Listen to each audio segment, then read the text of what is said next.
അത് മുഖ്യമന്ത്രി അങ്ങനെ ബിഷപ്പുമാരെ ഇടയ്ക്കിടയ്ക്ക് നികൃഷ്ട ജീവിയെന്നും ഇപ്പം എന്താ വിളിച്ചത് വിവരദോഷിയെന്നും അദ്ദേഹം വലിയ വിവരമുള്ള ആളല്ലേ. അപ്പോൾ എല്ലാവരെയും വിവരദോഷിയെന്ന് അദ്ദേഹത്തിന് പറയാമല്ലോ. അപ്പോൾ വിവരദോഷിയാണെന്നും നികൃഷ്ട ജീവിയാണെന്നും ഒക്കെ പറയും. അത് അദ്ദേഹത്തിൻ്റെ സ്വഭാവമാണ്.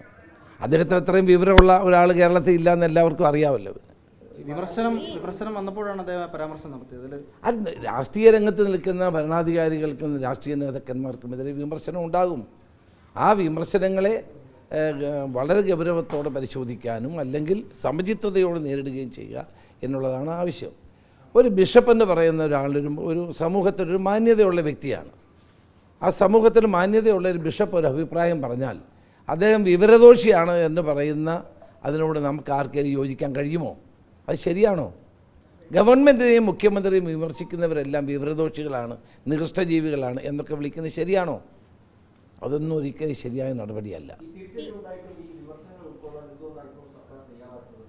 അതാണ് എനിക്ക് മനസ്സിലാകാത്തൊരു കാര്യം. ജനങ്ങളെ വെല്ലുവിളിക്കുകയാണ് ഇപ്പോൾ ഈ പ്രോഗ്രസ് കാർഡ് ഇപ്പോൾ പുറത്തിറക്കിയത് തന്നെ ജനങ്ങളോടുള്ള ഒരു വെല്ലുവിളിയാണ്. ജനങ്ങൾക്ക് തെറ്റിപ്പോയി, ഞങ്ങൾ ശരിയാണ് എന്നുള്ളതാണ് ഇപ്പോൾ അവർ പറഞ്ഞുകൊണ്ടിരിക്കുന്നത്. ഇപ്പോൾ സാധാരണ ഒരു തിരിച്ചടി വരുമ്പോൾ പാർട്ടിക്കകത്ത് നിന്ന് ഏത് പാർട്ടിയാണെങ്കിലും ആ പാർട്ടിക്കകത്തുനിന്ന് ഒരു ചോദ്യം വരുന്നുണ്ട്. CPM അങ്ങനെ ഒരു ചോദ്യം വരാനുള്ള അങ്ങനെയല്ല. അത് കാരണഭൂതനെ ആരും ചോദ്യം ചെയ്യാൻ പാടില്ല എന്നുള്ളതാണ്. അദ്ദേഹത്തെ ആരും ചോദ്യം ചെയ്യാൻ പാടില്ല. ചോദ്യങ്ങൾക്ക് മുകളിലാണ് അദ്ദേഹം. അതുകൊണ്ട് അദ്ദേഹത്തെ ആരും ചോദ്യം ചെയ്യത്തില്ല.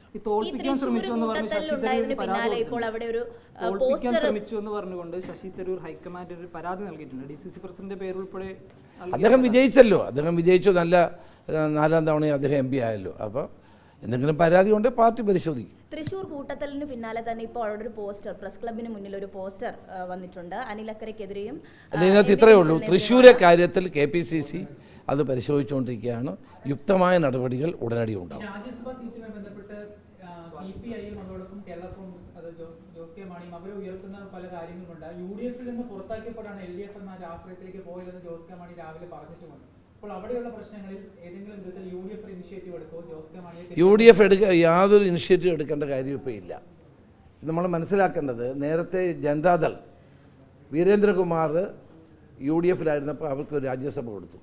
രാജ്യസഭയായിട്ട് അങ്ങോട്ട് ചെന്നു. രാജ്യസഭയും പോയി, മന്ത്രിസ്ഥാനവും പോയി. ഇപ്പോൾ കേരള കോൺഗ്രസിനും അതായിരിക്കും സംഭവിക്കാൻ പോകുന്നതെന്നാണ് എനിക്ക് തോന്നുന്നത്. അത് അവരുടെ കാര്യമാണ്. ഞങ്ങളിപ്പോൾ ഇടപെടേണ്ട ഒരു സാഹചര്യം.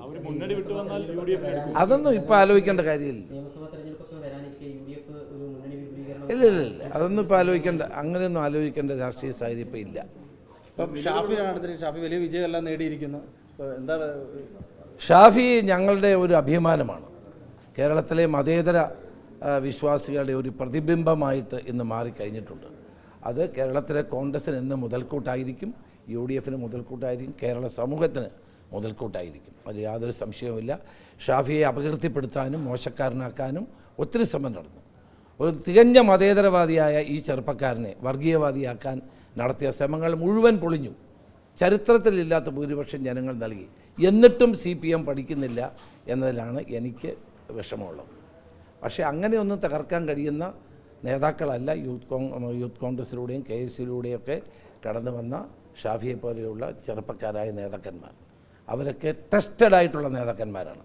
ജനങ്ങൾ മനസ്സിലാക്കിയത്. 4 തവണ MLA ആയ ആളാണ്.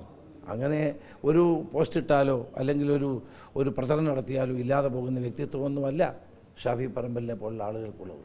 ഇവരൊക്കെയാണ് ഞങ്ങളുടെ ഭാവിയിലെ കോൺഗ്രസിൻ്റെ ശക്തി എന്ന് പറയുന്നത്. പക്ഷേ പാലക്കാട് ഇനി ഒരു ഉപതെരഞ്ഞെടുപ്പ് വരുമ്പോൾ സ്വാഭാവികമായിട്ട് തൃശ്ശൂരിലെ വിജയം BJPക്കൊക്കെ വലിയ ആത്മവിശ്വാസം നൽകില്ല. പാലക്കാടൊക്കെ ഞങ്ങൾ പാട്ടും പാടി.